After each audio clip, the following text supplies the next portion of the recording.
समाकर अपने को शरीर मान रही है और आत्मा ने अपने को जिस्म माना, और आत्मा अपने को मन मान रही है, आत्मा अपने को व्यक्तित्व मान रही है, आत्मा अपने को जिस्म मान रही है। पर ये आत्मा नहीं है। किसी भी व्यक्ति में आत्मीयता नजर नहीं आ रही है। सब पंच भौतिक तत्वों, 25 प्रकृति, मन आदि की क्रियाओं में, इन दोनों के बीच कहीं हमारी आत्मा खो गई है।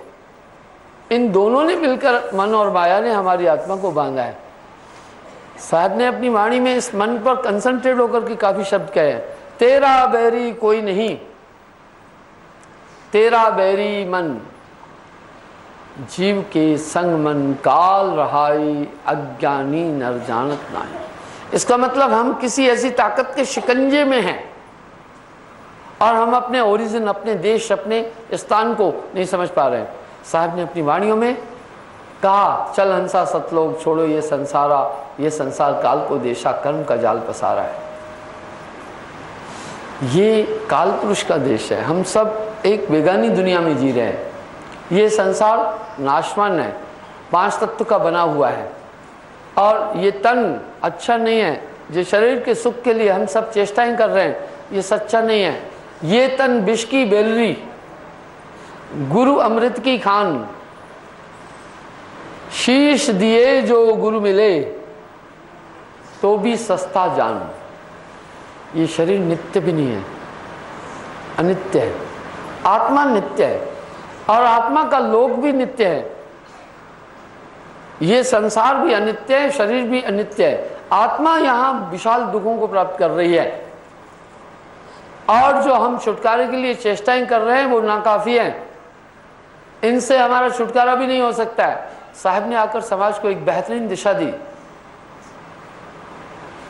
जब हम संसार के लोगों की तरफ देखते हैं तो जिंदगी जीने का तौर तरीका भी बड़ा अजीब सा मनुष्य का मिलता है, और इस संसार सागर से सभी पार होना चाहते हैं। भव दरिया ये अगम अपारा, तामे बूढ़ गयो संसारा। पार लगन को हर कोई चाहे, पर बिन सतगुरु कोई था न पाए। इस संसार सागर से सभी पार होना चाहते हैं, पर संसाधन उचित नहीं। वस्तु कहीं ढूंढे कहीं, कहमत आवे हाथ, कहे कबीर भेज ही लिया पल में देत लखात। एक तो हमें परमात्मा को ढूंढने का तौर तरीका हमारा बहुत गलत हो चुका है, और जो हम आत्मा के कल्याण के लिए संसाधन अपना रहे हैं वो बिल्कुल भी गलत है।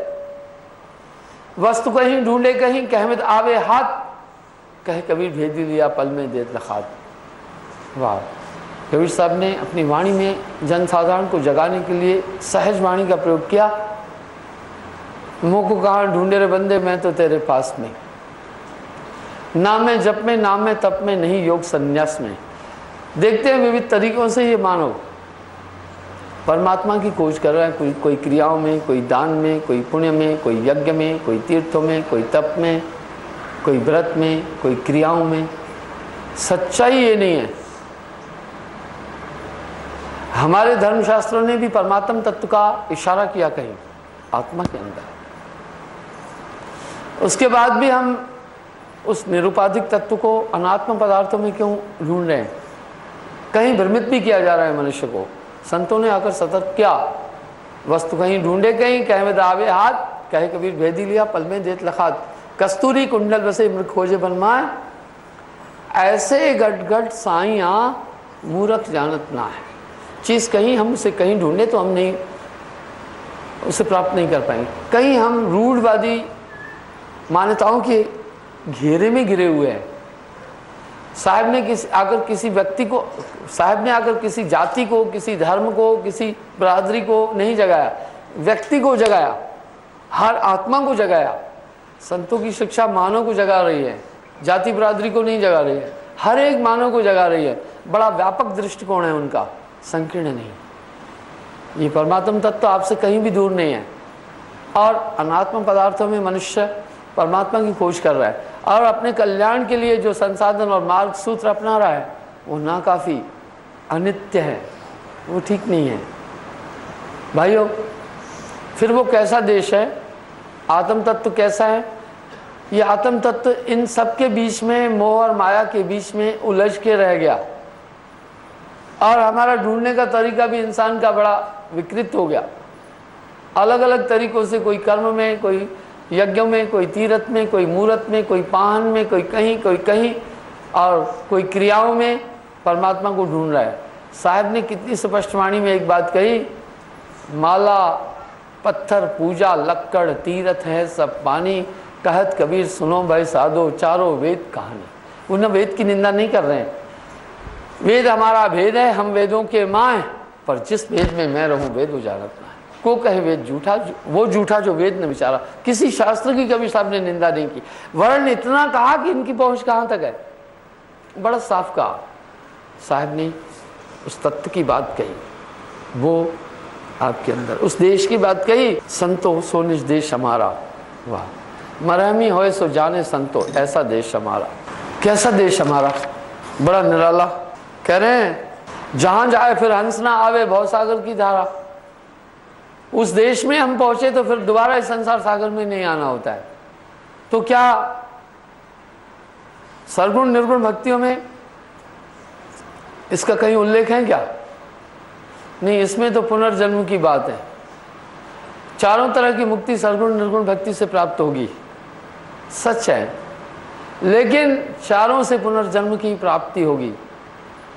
पर साहब भरोसे के साथ एक बात कह रहे हैं, बहुर न आवे यह संसारा, दोबारा फिर इस संसार में नहीं आना होगा।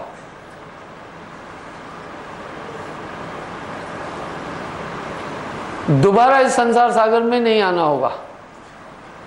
कैसा देश है, कह रहे हैं सूर्य चंद्र नहीं तहां प्रकाशत नहीं नवमंडल तारा। सूर्य चंद्रमा वहां नहीं, नवमंडल तारा नक्षत्र ग्रह आदि भी नहीं। उदय न अस्त दिवस नहीं रजनी, जहां दिन और रात भी नहीं है। ये एक साइंटिफिक तर्क है साहब का। कह रहे हैं जहां रात और दिन नहीं है और सूर्य नक्षत्र ग्रह आदि नहीं है, वो मेरा देश है। महरमी होए सो जाने संतो ऐसा देश हमारा। ये गप नहीं है। कालांतर में जितने भी संत हुए फिर साहब की शिक्षा का अनुकरण करते आए। कह रहे हैं पांच तत्व गुण तीन तहा नहीं तो सृष्टि पसारा। पांचों तत्व नहीं है, याद रखिएगा, जहां भी पांच तत्व है वहां नाश है। पांचों तत्व में जहां भी ये पांच तत्व एक दूसरे का सृजन करते हैं, पांचों तत्व एक दूसरे का नाश भी करते हैं। इसलिए पांचों तत्व जहां पर भी हैं वहां नाश है। कह रहे हैं वहां पांचों तत्व नहीं है। कहीं भी साहब की वाणी क्रॉस में नहीं जा रही है, बिल्कुल सीधी चल रही है, बड़ी सहज भी है। इतनी सहजता से उन्होंने चौथे लोक की बात कही। तीन लोक प्रलय तराई, चौथा लोक अमर है भाई। एक तो उस देश की बात कर रहे हैं, बड़ा निराला देश है जहां जन्म नहीं मृत्यु नहीं, यकरूप सभी है न खुदावंद न बंदा, उस मंजिले नजदीक नहीं काल का फंदा। सब हंस पुरुष रूप पुरुष उनको दुलारे, चल हंस अचल मोल लो मावाए हमारे। साहब ने अपने शब्दों में पूर्ण सतर्क और चेतन करके कहा, वो बड़ा निराला देश है। भूख नहीं है वहाँ, प्यास नहीं है, जन्म मृत्यु नहीं है, मन नहीं है, बुद्धि चित्त अहंकार नहीं है, रंग नहीं है। रंग भी केवल भाइयों वहाँ होंगे जहाँ पांचों तत्व हैं। ये रंग भी तत्वों की देन है और स्वाद भी तत्वों की देन है, इंद्रियां भी तत्वों की देन है, पंच भौतिक शरीर भी तत्वों की देन है। इसलिए वहाँ पांच तत्व नहीं। कह रहे हैं उदय अवस्थ दिवस नहीं रजनी, बिना ज्योत उजियारा। पांच तत्व गुण तीन तहा नहीं तह सृष्टि पसारा, तहा न माया कृत प्रपंचा लोक कुटुंब परिवारा। जितने रिश्ते नाते बंधु बांधव हम सब देख रहे हैं, ये तो केवल पंच भौतिक शरीर से संबंध रखने वाली चीजें। वहाँ शरीर ही नहीं है, इंद्रियां ही नहीं है, तो ये सब रिश्ते नाते नहीं है। अगर हम देखें तो देह के धारण करने का ही सबसे बड़ा दुख है। साहब वाणी में कह रहे हैं देह धरे का दंड है, भुगतत है सबको। ज्ञानी भुगतत ज्ञान से और मूर्ख भुगतत रोए। तन धर सुखिया कोई न देखा, जो देखा सो दुखिया, वाटे वाट हर कोई दुखिया। क्या तपसी क्या वैरागी, जोगी दुखिया, जंगम दुखिया, तपसी को दुख दूना, आशा तृष्णा को सब घट व्यापे, कोई महल ना सुना। वहाँ मन भी नहीं है, आशाएं भी नहीं है, इच्छा भी नहीं है, शीतोष्ण भी नहीं है, वो निराला देश है, वह भी नहीं है।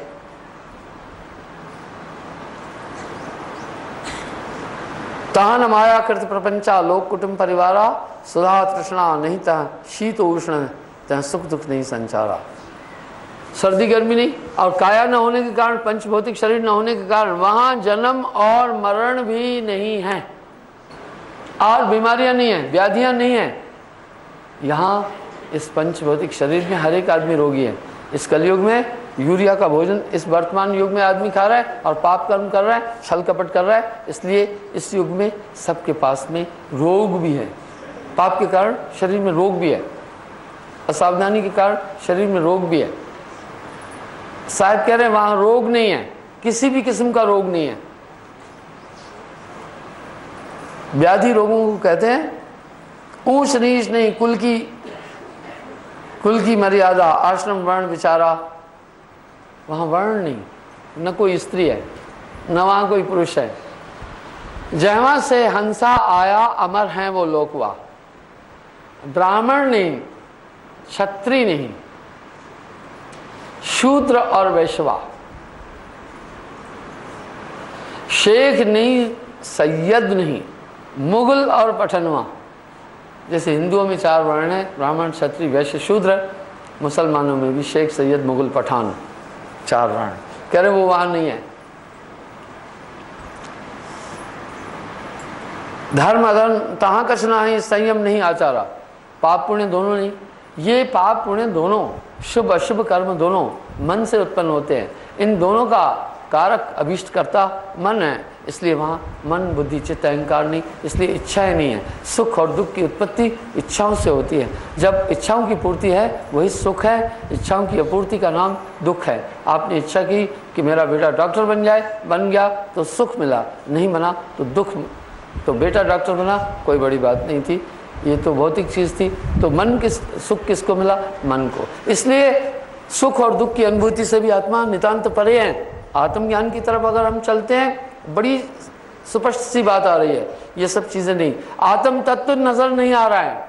हर एक व्यक्ति को जब हम देखते हैं तो उसमें शरीरियत नज़र आ रही है, शरीर का भाव नज़र आ रहा है, मन की वृत्तियाँ नज़र आ रही हैं, पर आत्म तत्व किसी में भी दिखाई नहीं दे रहा है। आत्मा समझ में नहीं आ रही है। वहाँ आत्मा निर्मल है, वह बड़ा अजीब सा ही आत्म रूप है। वो कहने में नहीं आता, बोला नहीं जा सकता, कहन सुनन से न्यारा है, बड़ा अजीब सा है। जो पहुंचा जानेगा वही कहन सुनन से न्यारा है। चारों मुक्तियों की अवस्था में भी आत्मा का ज्ञान नहीं है, ये याद रखिएगा। नचिकेता आदि का वर्णन और मृदगल ऋषि के वर्णन में आता है। मृदगल ऋषि अत्यंत पुण्यवान और धर्मात्मा थे। दुर्वासा जी के आशीर्वाद से उन्हें स्वर्ग की प्राप्ति हुई और शुभ कर्मों से। देवदूत उनको स्वर्ग में ले जाने के लिए विमान लाया, पुष्प विमान लाया। कहा, हे ईश्वर तुम्हारी जय हो, तुम्हारे पुण्य कर्मों के कारण से स्वर्ग से तुम्हारा निमंत्रण, स्वागत है, चलिए आप धन्य हो। मृदगल ने कहा, हे देवदूत, स्वर्ग में जाने से पहले मैं जानना चाहता हूं कि तुम्हारा स्वर्ग कैसा है, वहां क्या क्या है, वहां का वातावरण कैसा है। देवदूत ने कहा, हे ऋषिवर, बड़ा आनंद है वहां, स्वर्ग में बड़ा अलौकिक सुख है। वहां पर मन वांछित फलों की प्राप्ति होती है। तरह तरह के पेड़ लगे हैं जिनमें सुंदर सुंदर फल लगे हैं 12 ही महीने, हमेशा। आपकी इच्छा कोई भी आप खाएं, कोई रोक टोक नहीं है, कोई वहां किसी की को रोक टोक नहीं। सुंदर सुंदर फूल खिले हैं, मनमोहक सुगंध उठती है, बड़ी खुशबू है। हर एक के गले में और हाथों में मालाएं हैं जो महकती है। ये बड़ी निराली माला है, बड़े निराले फूल है। सुंदर सुंदर झरने बह रहे हैं, बहुत बेहतरीन झरने बहते हैं, रमणीक दृश्य है। अभाव कुछ नहीं वहां, स्वर्ग में कोई अभाव नहीं है, कोई रोग भी नहीं है हे ऋषिवर, बड़े सुख है, आनंद है, बीमारियां अभाव आदि नहीं है। देवदूत ने जब स्वर्ग का वर्णन किया, मृदगल ऋषि ने एक सवाल पूछा, हे देवदूत ये बताओ स्वर्ग में कमी क्या है, अभाव क्या है, क्या कमियां हैं वहां? देवदूत ने कहा, हे ऋषिवर वहां 3 कमियां हैं, 3 अभाव हैं। पहला तो वहां भय है। भय क्यों है? क्योंकि कर्मों के क्षीण होने के बाद में मृत्युलोक में जन्म लेना होता है, वहां से आना पड़ता है। तो जब आना होता है उससे पहले उनके फूल मुरझाने लगते हैं जो गले और हाथों में कुम्हलाने लगते हैं, इसलिए वहां भय है। पहला वहां भय है। दूसरा बोला, है ऋषिवर वहां ईर्ष्या है। ईर्ष्या क्यों है? 3 श्रेणियों का, 3 कैटेगरी का स्वर्ग है, साधारण, मध्यम, उत्तम।